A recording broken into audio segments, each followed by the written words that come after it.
You know, watching One Piece and Bleach back to back over the past year or so has made me extremely wet. So why did I decide to make a Bleach video despite the fact my 100 episodes in only just scratched 1,000 views, my 200 episodes in only just scratched 300 views, and I decided not to do 3 and 400 because of the low views? Well, to put it simply, Thousand Year Blood War is absolute peak, and I can't contain my urge to glaze it on the internet. However, before I talk about Thousand Year Blood War, I'm gonna briefly go over the main show, starting off with the Agent of the Shinigami arc. Bleach's first arc was definitely the weakest arc, however, that is kind of to be expected, and it definitely wasn't bad in any way. In fact, it set up the world and characters really well, and by the time we got to Soul Society, we knew everything we needed to at the time, and we were thrown straight into the action. The Soul Society arc introduced us to many great characters and set up the main villain incredibly well. I also think that from the point Ichigo learnt Bankai up to the end of the arc was Bleach's first peak, and there are quite a few, so be sure to stay tuned. Then we had the Arrancar saga, which started off alright, but it wasn't until Ichigo fought Grimmjow that I'd say Bleach peaked again, because I really liked that fight. We also got some good character development and some other good fights too. Then it was time for Aizen to blow up Karakura Town, but not before the beach filler episode where Bleach peaked a third time. Anyway, the fights between the Espada and the Soul Reapers were very good.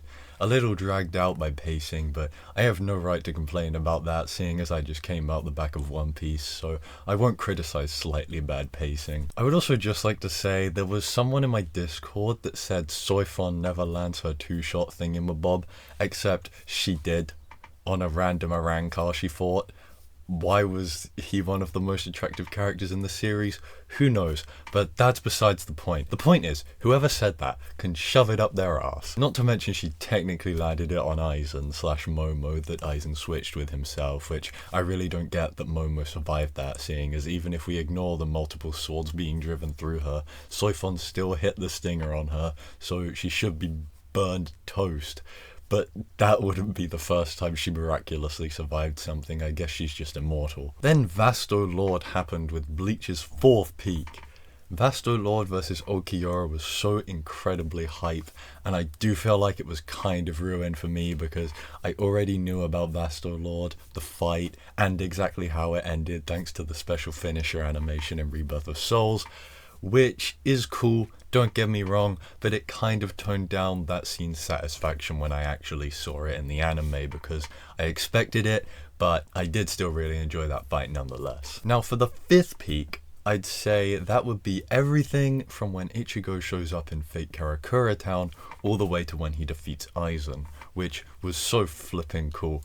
Like, just seeing two powerhouses go at it, especially since one of them used to be inferior, is just so much better than solo level. I mean, really cool and stuff. Now it's time for what I believe is a bit of a hot take, that being that I actually really enjoyed the Fullbringer arc. To some extent, anyway. When the Fullbring arc began, it seemed like it was going somewhere quite interesting. It had mystery and it was very grounded, so I was quite interested to see where it would go. However, the second third of it was so boring. Like, the execution dudes train Ichigo, and then he uses his Fullbring power, and I was like, damn, that thing's pretty shit. Then it became a smoky cloak thing, and I was like, damn, that's even more shit. And then he awakened them or whatever, and they look pretty cool. The problem with that, though, is that it took so long to get there. But once Ichigo returned home and his siblings were like, Ichigo, our cousin's here! And it turned out to be the bookmark man and who'd rewritten like everyone's memories, that was when Bleach hit its final peak, which hasn't stopped to this day. The end of the Fullbring arc was such an emotional roller coaster. From the way the twist villain was revealed by Uryu, to Ichigo breaking down in a hopeless mess, when suddenly the whole gang rocks up, restores his Soul Reaper powers, and they all start fighting each other. Now, I am a sucker for tension and a good twist, so I really liked the end of the Fullbring arc. But do you know what I liked even more? Thousand Year Blood War was pure peak from start to finish. There was never once a dull moment. In fact, it got me so invested. I watched all 3 seasons and read the rest of the manga in 2 days straight because I just couldn't stop watching it. Even when I was burnt out, something just kept me going. It was like a drug, genuinely. Something about Thousand Year Blood War though was that I'd probably say the first half of season 1 was the best part for me because it opened beautifully. The first 7 episodes set up the villain so incredibly well, and it made him feel so threatening, like he killed the head captain for God's sake. Anyways, when Yamamoto fought Yuhabaha, which, by the way, how the hell does that spell Yuhabaha? It was pure cinema. Honestly, just the way Yamamoto seemed to have killed the main villain already, only for him to reveal that it was just a stand-in as he proceeds to slice Yamamoto in 2, and seeing the other captain's reactions only added to the emotional weight of the scene. Then, Ichigo shows up and fights with all he's got, only to be put in his place in like 2 minutes. It just solidified Yuhabaha as such a threatening villain. Then there's Squad Zero, the only 2 of which I like was that one guy and the robot arm girl. The rest were mid. And then there was Soifon's fake-out death, which had me tweaking for a whole episode before it was revealed she survived and blew the fucker to smithereens. I also really liked seeing the main group's dynamic, having to work with the past enemies and also their interactions with Uryu when facing him. That hit hard. I think the highlight of Thousand Year Blood War was the amount of power-ups that were revealed, whether that was Shikais, Bankais, or something else. Now, I'm not going to spoil the manga stuff, that's going to be in season 4 until the end, because there's probably some anime onlys watching, so I won't talk about those bankais and whatnot, but what I will say to the anime onlys is that you have a good few to look forward to in season 4, my friend. But of the animated stuff, it was really cool to see Rukia's majestic bankai, Kenpachi's shikai, Renji's actual bankai, and Shunsui's bankai.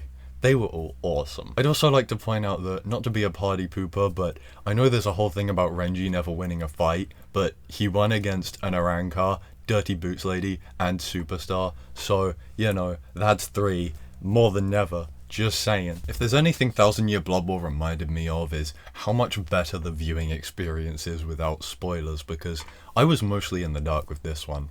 I only knew 4 things. The villains are Quincy's, Ichigo gets a dual Zanpakuto, Rukia uses Bankai, and Kenpachi gets his Shikai. Those are the only things I knew going in, and it made it so much better. I do have a few nitpicks though. A, how is Kira alive and what purpose did that serve? He did nothing after he came back. B, the villains pulled a power-up out of their ass every time they seemed to have been defeated, which got kind of annoying sometimes. And C, spoiler for Yuhabaha's fate in the manga in case you didn't expect this, if Yuhabaha killed the Soul King and took his power, then once he died, why was the world just chill, seeing as there isn't a Soul King anymore? But anyway, if there are any anime onlys remaining, please leave. I'm going to talk about manga spoilers now. Shoot. So first of all, Kenpachi and Urahara's bankais.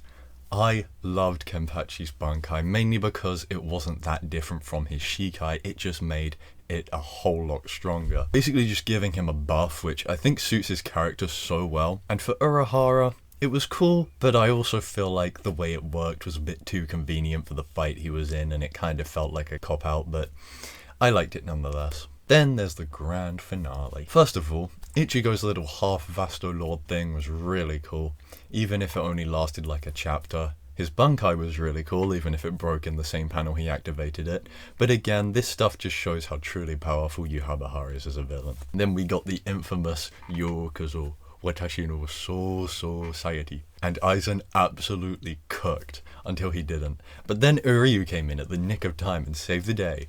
The only thing about the ending for me is that I'm not sure about Ichigo's Zanpakuto reverting to its original form. Like, it's fine, it works, but also like, why?